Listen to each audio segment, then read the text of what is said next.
Hollywood's golden age produced hundreds of crime dramas, yet only a handful get trotted out on basic cable marathons. The rest? Dust-caked masterworks waiting to ambush new viewers with razor-sharp dialogue, existential dread, and visual style that still inspires directors today. Grab your trench coat. Here are 15 lesser-sung film noir gems, restored, streaming, and achingly modern once you cut through the cobwebs. 1. Ride the Pink Horse, 1947.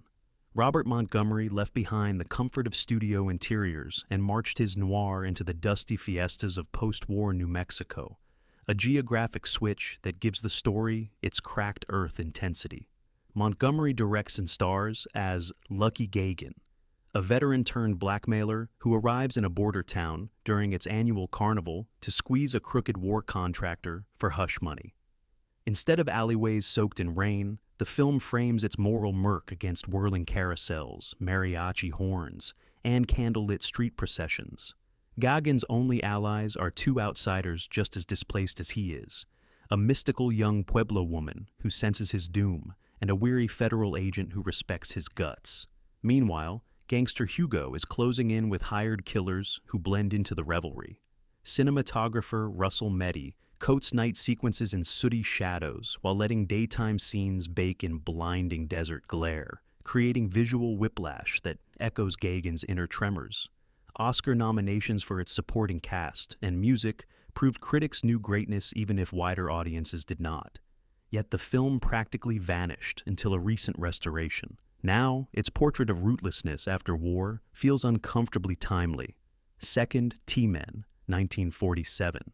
Anthony Mann transformed what could have been routine government propaganda into a fever dream crime thriller. The plot follows two Treasury agents who burrow deep into a counterfeiting ring, adopting criminal personas so convincingly that they begin to doubt their own reflections. Screenwriter John Higgins flavors every exchange with underworld slang, cribbed from actual surveillance transcripts, and narration by a real Treasury official gives scenes the crackle of newsreel truth. Yet it is John Alton's expressionist lighting that sears the picture into memory.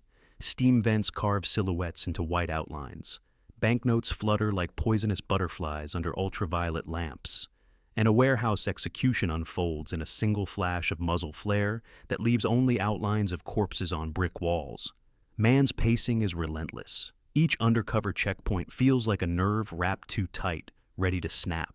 The film's documentary veneer gave it early legitimacy, but its daring visuals were what future directors studied. Everything from police procedurals to the heists of Michael Mann, No Relation, draws DNA from this lean powerhouse that still outsweats many modern thrillers. 3. Raw Deal, 1948. Joe Sullivan has done his time, taken a fall for mobster Rick Coyle, and now expects an easy getaway as payment. Anthony Mann gives the escape almost no breathing room, plunging Joe, loyal girlfriend Pat, and conflicted social worker Anne into swamp fog thick enough to choke hope itself. John Alton's cinematography turns every light source into a weapon. Car headlights slice through night like knives, and campfire flames flicker across faces that already look carved from granite. Claire Trevor narrates the action in a husky near whisper, her voice dripping regret even while Joe speeds toward the border. A theremin slithers through the score, making danger feel like an alien presence. Street fights erupt without warning, and a climactic hillside shootout turns creeping shadows into active participants. Long considered a B picture because of its budget, the film nonetheless became a cinematography textbook.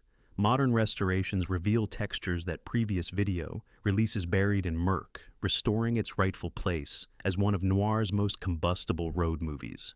4. Too Late for Tears, 1949. Los Angeles night traffic is humming along Mulholland Drive when a bag stuffed with 60 grand lands in the back seat of Jane Palmer's convertible.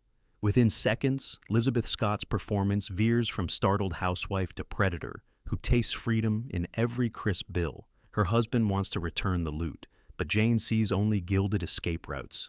Dan Duryea slinks in as Danny Fuller, the satchel's sadistic owner, expecting to intimidate a typical suburban couple. Instead, he meets his match in Jane's ice-cold ambition.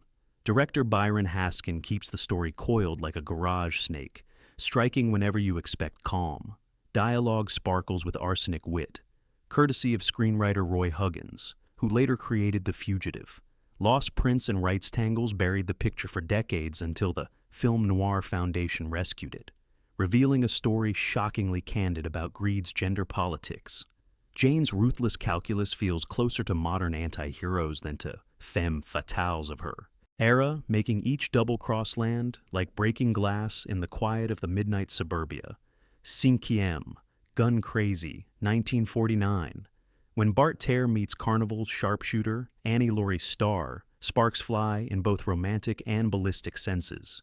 Director Joseph H. Lewis turns their crime spree into a ballet of camera movement, most famously in a single 4-minute unbroken shot that climbs into the getaway car, swivels to Bart's nervous face, and then watches a bank robbery unfold entirely from inside the vehicle. Such audacity, combined with the chemistry between John Dahl and Peggy Cummins, lifts the film beyond pulp into kinetic poetry. The Hays Code chafed at the couple's erotic gun worship, so Lewis smuggled the heat into subtext and eye contact. Narratively, the lovers are doomed from the first gunshot, yet the movie makes the journey irresistible. Recent high-definition transfers enhance Russell Harland's deep-focus framing, where neon diner signs smear into bright scars across the windshield during high-speed desert escapes. The film's influence seeps into Bonnie and Clyde, Badlands, Natural-Born Killers, and any story where love and ammunition share the same heartbeat. 6. They Live by Night, 1948.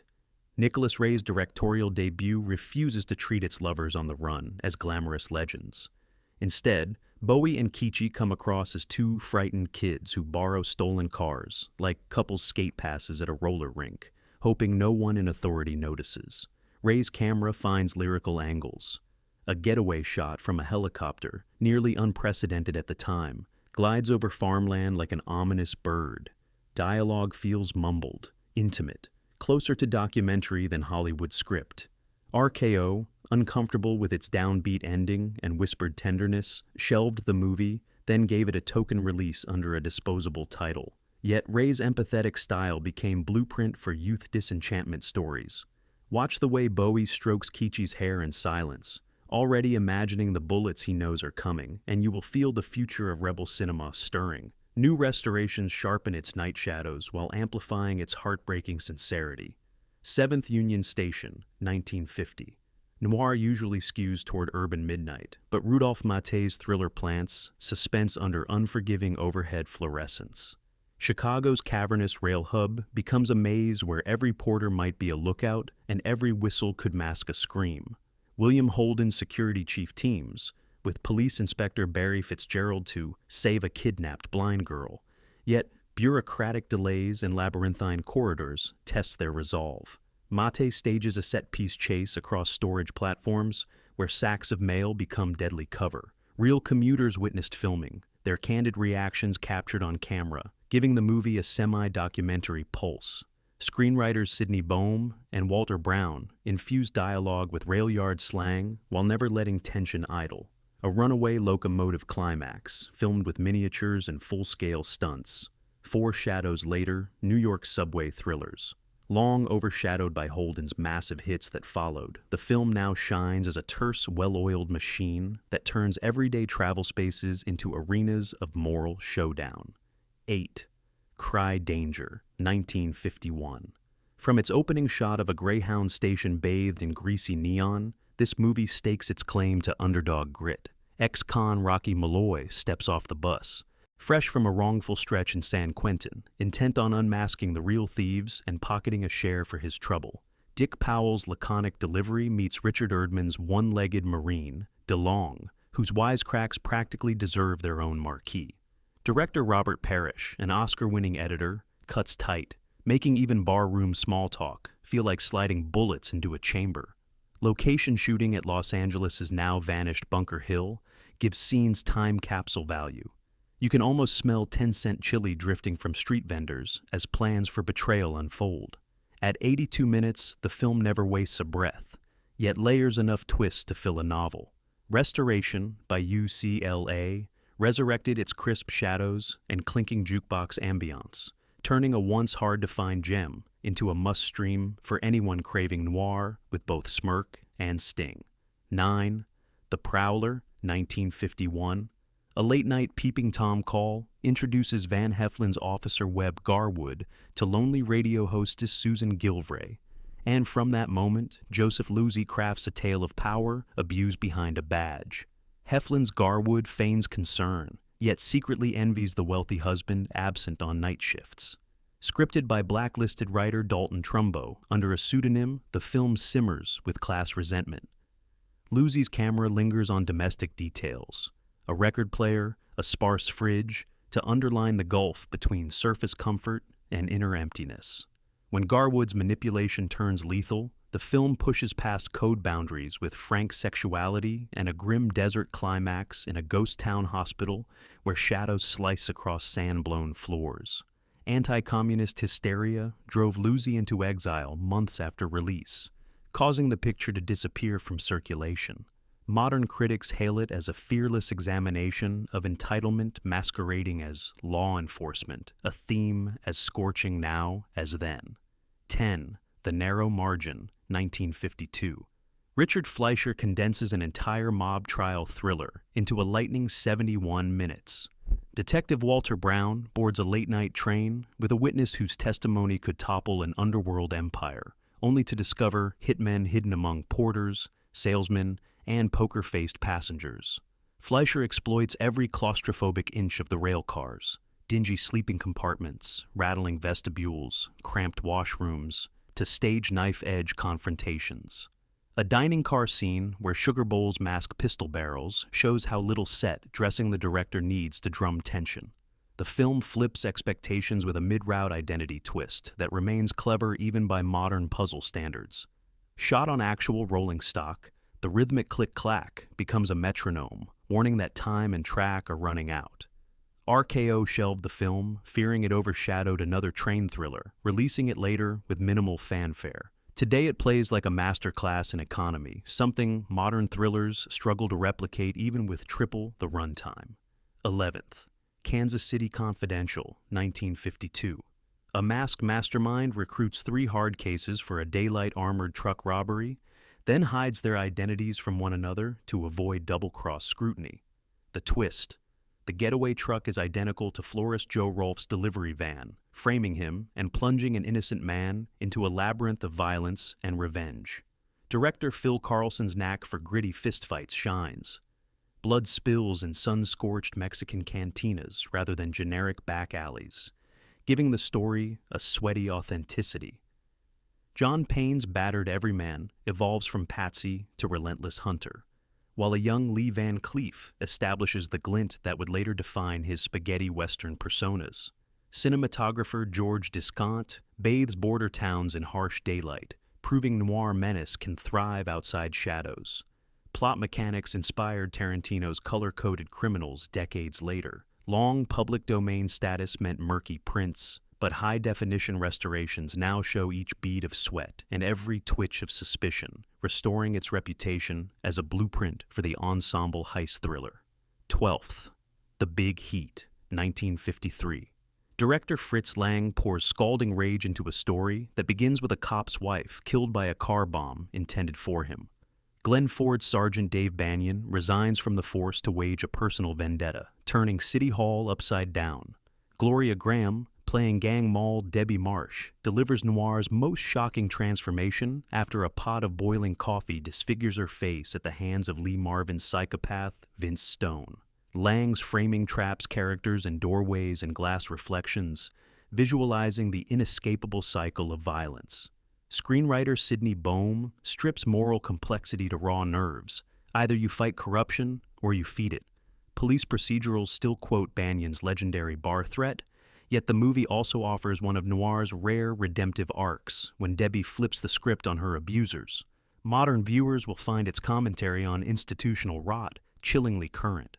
Despite the vintage trench coats, 13th, Private Hell, 36, 1954, Don Siegel crafts a terse exploration of temptation among guardians of the law. Detectives Cal Bruner and Jack Farnham stumble upon untraceable cash during a stakeout on a dime-a-dance club singer, portrayed with weary charm by Ida Lupino, who also co-wrote the script. Cal pockets a share, rationalizing that cops earn poverty wages compared to kingpins they bust. Jack resists yet cannot fully condemn his partner, beginning a spiral of small compromises leading to betrayal on a Mojave testing range. Siegel shoots on real Los Angeles streets and dingy apartments, anchoring the story in relatable corners rather than stylized sets. Car chases roar through nighttime boulevards lit only by street lamps, enhancing the documentary feel. Dialogue crackles with cynical humor that often masks despair, especially when Lupino sings torch ballads that foreshadow doom. Clocking under 90 minutes, the film still manages to dissect loyalty, marriage, and ambition, with scalpels sharpened by real-world grime. 14. Murder by Contract, 1958. Claude is a killer who prides himself on meticulous calm, refusing guns because they are messy and loud. Director Irving Lerner follows him through Los Angeles suburbs that appear eerily ordinary, heightening dread. Vince Edwards moves with dancer precision, turning gym workouts and quiet bus rides into examinations of predatory patience. The assignment that trips him up involves a female target, forcing him to confront unexpected ethical static. Perry Botkin's jazz score, composed for solo guitar and sparse percussion, slices scenes with nerve-tingling minimalism that later inspired Bernard Herrmann's Taxi Driver work. Goddard listed the film among his favorites, praising its blend of American efficiency and European existential mood. Shot in just over a week on a fraction of a studio budget, it demonstrates how creative constraints can breed stylistic breakthroughs.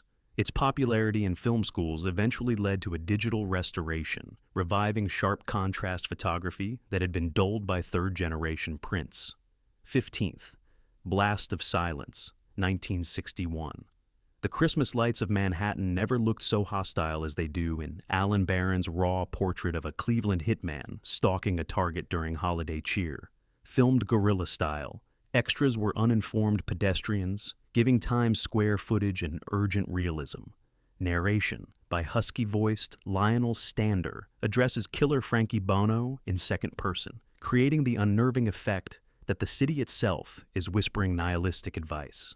Jazz drums hammer beneath scenes of Frankie purchasing weapons from an overweight pet shop owner, moonlighting as arms dealer, highlighting the strange economies of urban survival. Barron mortgaged his parents' store for funding and did his own stunt driving across rain-slick bridges, backing cars dangerously close to Hudson River rails. When the assassin hesitates due to an unexpected romantic connection, the movie swerves into tragic inevitability.